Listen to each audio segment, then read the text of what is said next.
Hello YouTube, insanj here. For this week's weekly app review, I'm going to be reviewing Into the Dead, an amazing runner video game for the iPhone. Now, this game came out only a few weeks ago, but it's already been a big success, and it's also completely free. So I highly suggest picking up this app, whether or not you like my review of it. So I'm going to dim the lights a little bit, and we can get a little more clarity with what this app really holds in store for you. Alright, so I'm launching the app right now, and here is the main screen of Into the Dead. You can see we have more games, play, and Armory, the three main areas, and even total distance and total kills right at the main menu. So let's hit the big play button and start with Classic, which is the original and probably the best game mode in Into the Dead.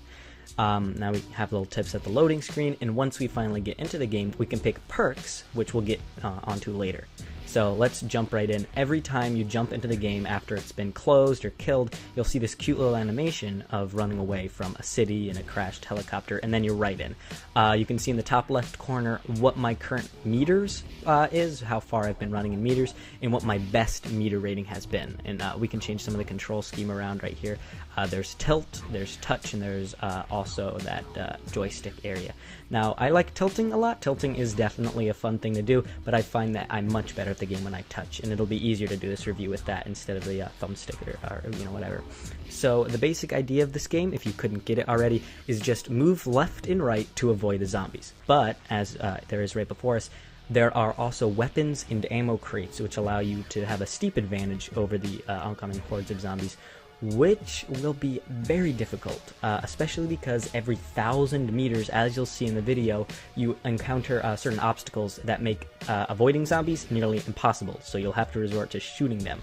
And that's what the whole game's about. It's about balancing both of them and making as mad of a dash as you can. So let's see exactly how the perk system works in Into the Dead. You can see there are 4 perks currently. The 5th one is still coming soon, and all of these perks cost 100 coins, and they all give you a pretty nice advantage over the zombies. You can start with the weapon, start at 1,500 meters instead of just the basic 0. You can have 50% more ammo whenever you pick up a gun, and there's also more weapon crates. There's higher frequency of weapon crates. Anyway, that's my favorite one, more weapon crates, because it seems very long term, and it's worth the 100 even if I die sort of right after I get out of the bat. Alright, so I'm about to go over a fence over here, and now a little bit over 1,000, we're in a cornfield. Luckily, I have a revolver, which is very good for kicking zombie butt inside, but we're already out, and we're over another fence. So what is the big deal with the cornfields? Well, you'll see that the cornfields and the forests, the other type of obstacle that comes every about 1,000 meters, they get progressively harder the farther you get into the game. So 1,000 meters you're going to go through this basic cornfield, 2,000 you're going to go through basic forest, then it gets harder and harder and harder, so it becomes exponentially more difficult to survive. That's why I haven't survived to even 4,000, and why my remaining challenge is to get over 4,000. So I'm going to let myself die right now, so you can see exactly what I'm talking about when I say the word challenges. Here we go, I got 234 points. Now, if we look down here, we can see I have 3 challenges in Mission 16.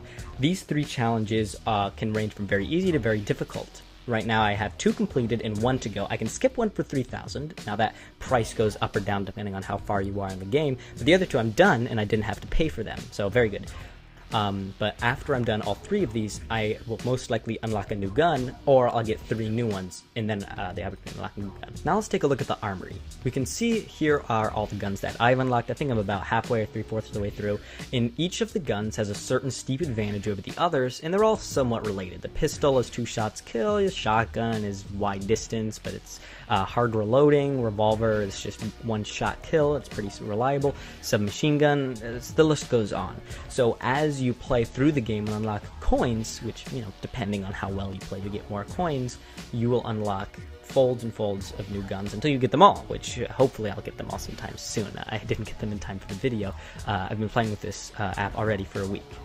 Alright, so that's my basic review of Into the Dead, an amazing game by Pickpock, a somewhat unknown publisher. I really hope you enjoyed tuning in and seeing really what all the fuzz is about with when it comes to this app, and I hope you come next week for a new weekly app review. Make sure to head to insanj.com to see all my written reviews, and come back to youtube.com/insanj for all the video ones. I'll see you guys later.